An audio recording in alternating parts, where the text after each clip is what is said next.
আসসালামু আলাইকুম রহমতুল্লাহ বরকাত। আপুরা, বিকেলে একটু লাল আটা দিয়ে আমি গরম গরম লুচি করেছি। আমি লুচিটা খেতে ইচ্ছে করছে আমার। আমি এই লুচিটা খাবো, একটু চা খাবো,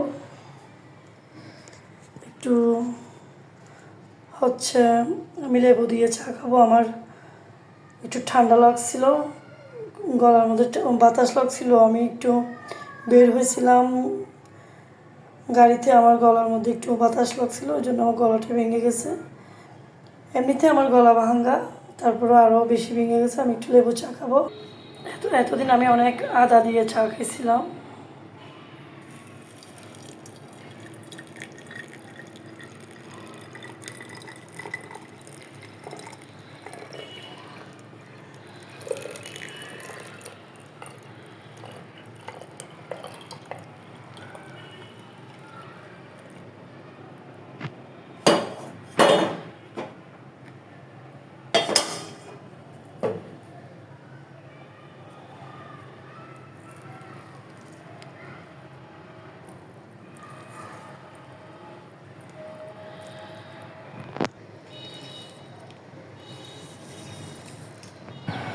বিকেলবেলা আসরের নামাজ পড়ে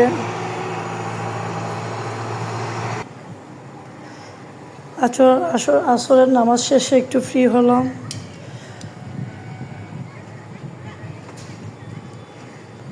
আসলে সারাদিন কাজকর্মের পর মাঝে মধ্যে কাজ বের করি, বাসায় টুকিটাকি কাজ বের করে ওগুলো পরিষ্কার করার চেষ্টা করি। কোনো কাজ করার যে আসলে একসময় অনেক কাজ করার প্রবণতা ছিল, এখন হাতে অবসরের কারণে আমি অনলাইন ক্লাস করছি, শাব্দিকভাবে কোরআন শিখছি, তারপর হচ্ছে তাফসীরের ক্লাস করছি। এভাবে সময় কাটাচ্ছি। আত্মীয় স্বজনের বাসায় খোঁজখবর নিয়ে খেলা, মামা মামিদের মানে আমার সাথে সবার সাথে খুবই সুন্দর সম্পর্ক।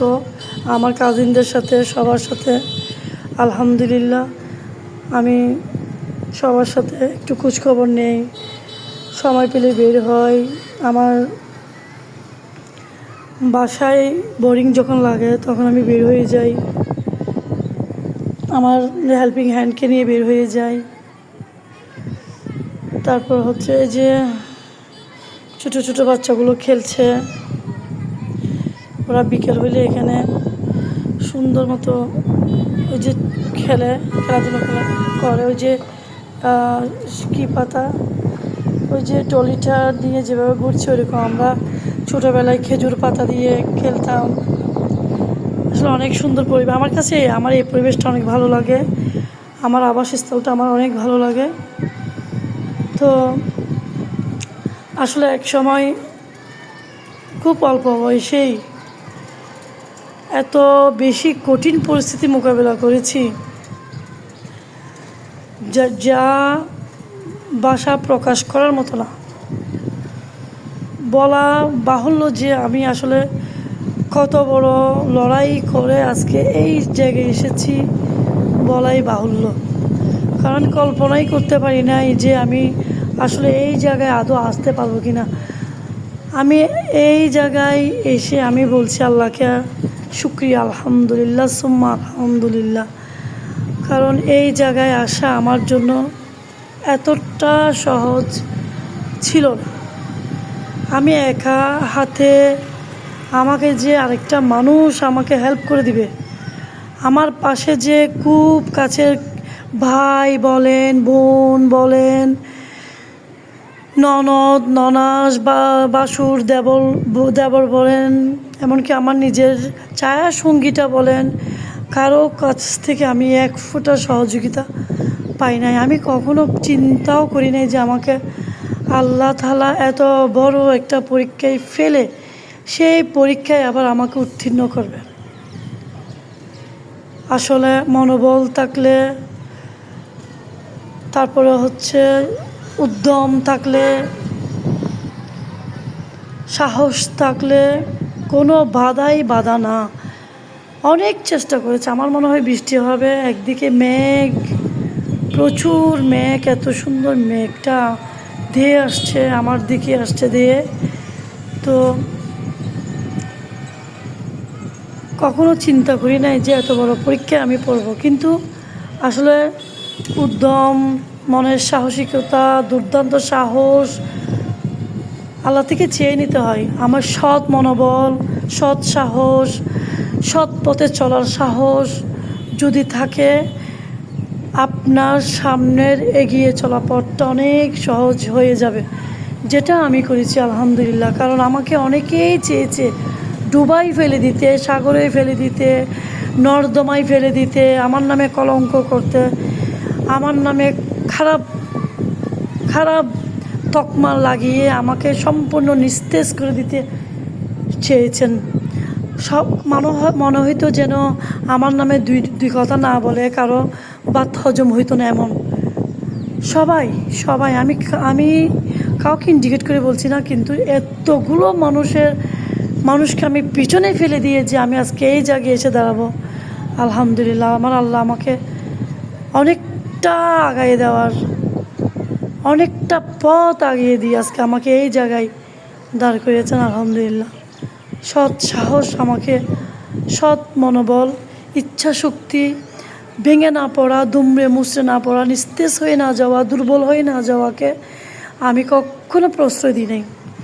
দুর্বল হয়ে না যাওয়াকে আমি সবসময়, এত বেশি আমি ক্লান্ত হইলেও আমি ক্লান্ত হতাম, কিন্তু আবার দাঁড়িয়ে যেতাম। কারণ সামনে আমার 2টা বাচ্চা, আমার এই বাচ্চাগুলোর ভবিষ্যৎ। ওদেরকে মাথা ছাড়া দিয়ে ওঠার মতো করে দিতে পারলেই হলো। এরপর তো ওরা নিজেদের সব কিছু করে নিতে পারবে। আমার কাজ হচ্ছে ওদেরকে পড়ালেখা করিয়ে দেওয়া, ওদেরকে মানুষ করা। এরপর ওরা কতটুকু আমার শিক্ষা গ্রহণ করেছে, কতটুকু আমার শিক্ষা গ্রহণ করে নেই, সেটা ওদের কাজের মধ্যে ওরা সেটা প্রমাণ করবে। আসলে বিয়ে হওয়ার পর থেকে কখনো কারো সহযোগিতা পাই নাই। আমার গর্ভে বাচ্চাটা যখন আসে, আমার প্রথম সন্তান, আমার মেয়ে যখন আসে, তখন কেউ আমাকে একটুও বলে নাই আমি কেমন আছি, আমার কেমন লাগছে। আমার মা ছিলেন, আমার মার মতো ছিল। আমি মাঝে মধ্যে মার কাছে চলে যেতাম, খুব বেশি কষ্ট লাগলে মার কাছে চলে যেতাম, কিন্তু বলতাম না। এত কথা মাকে গিয়ে বলতাম না, কাউকে বলতাম না। আমার ফ্যামিলিতে আমার যে বড় ভাইয়ের যে আমার ভাবিরা ছিলেন, কাউকে বলতাম না, আমি কখনো বলতাম না।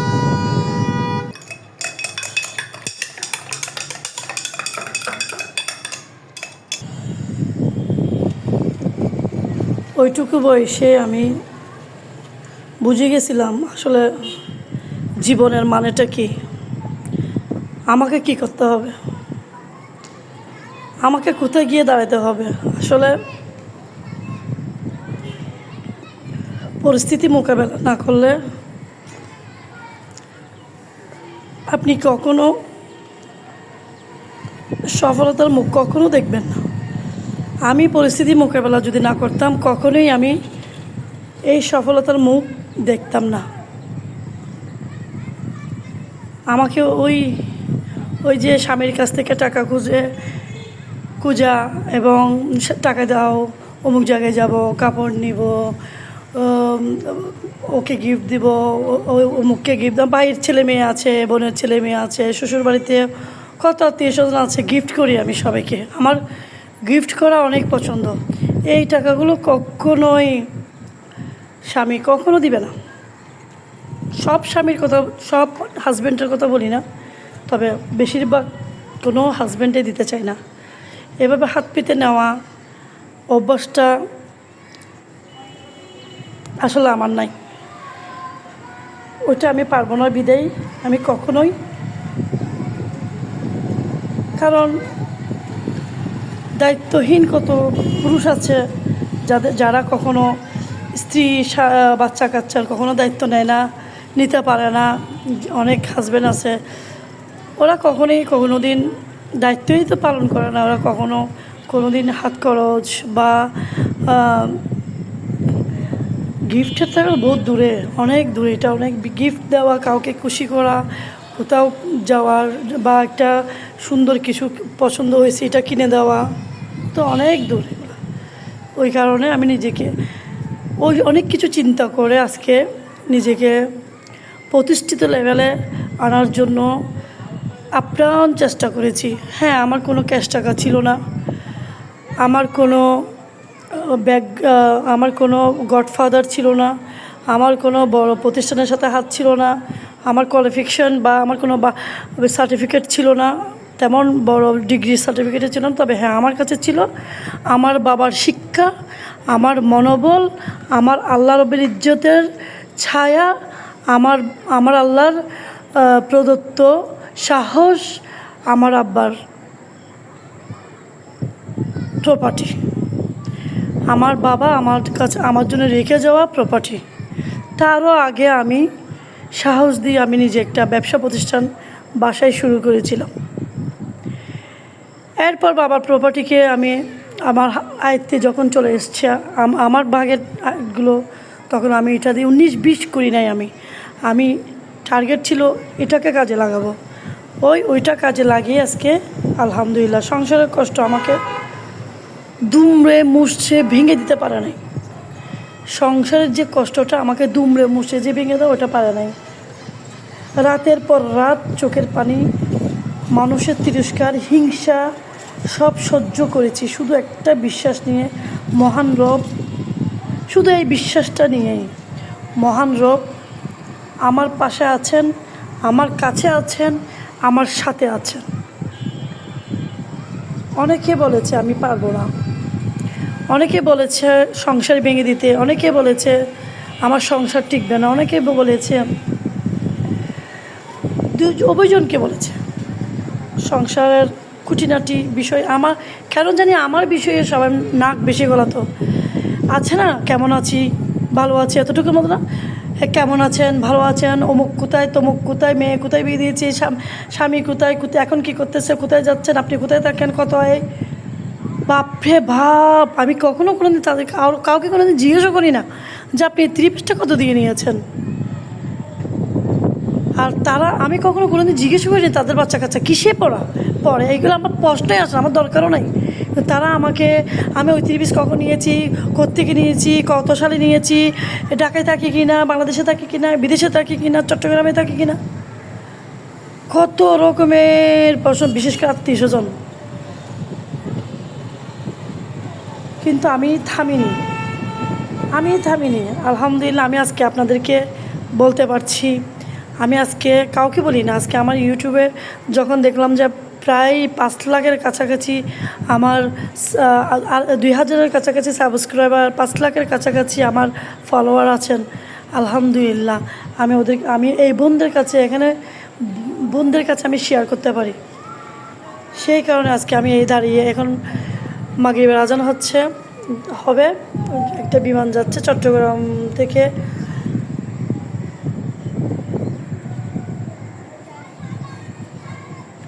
ঢাকা থেকে চট্টগ্রামে ল্যান্ড করছে। ওইদিকে পতেঙ্গা, ওই পাশে পতেঙ্গা বিচ। বিমানটা আমি একটু একটু করে আলো জ্বলছে বিমানের, বিমান যাচ্ছে। আবার আমার পিছনে হচ্ছে ঢাকা। আমি বুঝতে পারি প্রতিদিন এই টাইমে একটা যাবে বিমান, মাগরিবের পর আরেকটা যাবে, এশারের পর যাবে, লাস্ট ফ্লাইট মনে হয় 8টা, 8:30টায় শেষ হয়ে যায়। তো এভাবেই আসলে আমার ভালো লাগে, আমার সব কিছু নিয়ে মানে আমার ভালো লাগে সব কিছু। যদি আমি চোখ কান যদি আজকে খোলা না রাখতাম, চোখ কানকে যদি আমি আজকে জাগিয়ে না রাখতাম, অন্ধ করে রাখতাম, আজকে আলহামদুলিল্লাহ আমার চোখ খুলতে পারতাম না। আজকে আলহামদুলিল্লাহ আমি চোখ খুলে ফেলেছি, আমার চোখ কান খোলা রেখেছি বিদায়। আমাকে সবসময় কানে কানে চুপি চুপি ফেরেশতা বলতো, হ্যাঁ চোখ কান খোলা রাখতে হবে, চোখ কান খোলা রাখতে হবে। আসলে চোখ কান খোলাই রেখেছিলাম বলে আজকে এতটুকুই এভাবে আসতে পেরেছি। কষ্টের পরে সফলতা আসে। আজ আমি আলহামদুলিল্লাহ, আমি আমার জায়গায় দাঁড়িয়ে বলতে পারি আলহামদুলিল্লাহ, আল্লাহ আমাকে জয়ী করেছেন। আলহামদুলিল্লাহ, আমার এখানে গর্ব করার কিছু নাই। তবে আমি বলতে পারি অনেকে আমার মতো যারা ভেঙে যান, যারা দুমড়ে মুচড়ে অস্থির হয়ে যান, দুমড়ে মুচড়ে যান, নেতিয়ে যান, পারবো না বলে কাহিল হয়ে যান, ক্লান্ত হয়ে যান, উঠে দাঁড়ান, উঠে দাঁড়ান। আপনিও পারবেন আমার মতো। আমিও মহিলা, আমিও স্ত্রী, আমিও মেয়ে, আমিও বোন, আমিও মা, আমিও ছেলের বউ, আমিও ভাবি, আমিও ননদ। আপনিও সেম আমার মতো। কেন আপনি পারবেন না? আমি পারলাম, ইনশাআল্লাহ আপনিও পারবেন। উঠে দাঁড়ান। আজ আমি জয়ী হয়েছি, আপনারাও জয়ী হবেন ইনশাআল্লাহ। কারণ আমি হাল ছাড়িনি, কারণ আমার রব আমাকে ফেরত দেননি। হিংসা করা মানুষগুলোর পিছনে পড়ে থাক, আমি সামনে যাব ইনশাআল্লাহ। হিংসা করা মানুষগুলো আমার পিছনে পড়ে থাকে। আমি আল্লাহরা সবসময় বলেছি, আল্লাহ যারা আমাকে নিয়ে কটূক্তি করতো, যারা আমাকে নিয়ে গীবত করতো, যারা আমাকে নিয়ে সমালোচনা করতো, ওদের বিচারের বার আমি আপনার কাঁধে তুলে দিলাম। ওদের বিচারটা আপনি করবেন। আমি ওদের অভিশাপও দিব না, বদদুয়াও দিব না, ওদের নিয়ে কোনো সমালোচনাও করবো না, কিচ্ছু বলবো না। আপনি শুনছেন, আপনি দেখছেন, ওদের দায়ভার, ওদের সব কিছু বিচারের বার আমি আপনার কাঁধে তুলে দিলাম। এই বিচার আপনি করে দিবেন। আমি সবসময় বলেছি, আমার হিংসা করা মানুষগুলো আমার পিছনে পড়ে থাক, আমি সামনে আগিয়ে যাবো ইনশাআল্লাহ। আলহামদুলিল্লাহ, এটা শুধু আমার জয় না, এটা আমার ধৈর্যের জয়, এটা আমার ধৈর্যের জয়।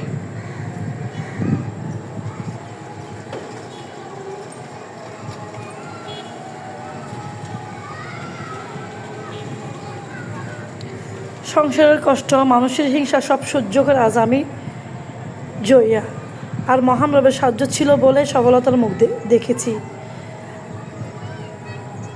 কষ্টের পরে আল্লাহ সুখ দেন। যারা হিংসা করে তারা পিছনে পড়ে থাকবে, আর আমি সামনে এগিয়ে যাব ইনশাল্লাহ। ইনশাআল্লাহ আপনারা আমার জন্য সবাই দোয়া করবেন, আমার বাচ্চাদের জন্য দোয়া করবেন, আমার নাতির জন্য দোয়া করবেন, আমার ছেলে মেয়ের জন্য দোয়া করবেন। ওরা যেন নিজেদের মতো প্রতিষ্ঠিত করে কেরিয়ার গঠন করে আলোর মুখ দেখে বিশ্ব দরবারে যেন উঠে দাঁড়াতে পারে। আর আমিও আপনাদের জন্য সবার জন্য দোয়া করছি, আপনারা যেন কেউ ভেঙে না পড়েন, সুস্থ থাকেন। তো মাগরিবের আজান হচ্ছে, নামাজে যাব। আবার ইনশাআল্লাহ জীবন গল্পের আরও একটা পর্ব নিয়ে আসবো ইনশাআল্লাহ। আল্লাহ হাফেজ। আসসালামু আলাইকুম ওয়া রাহমাতুল্লাহি ওয়া বারাকাতুহু।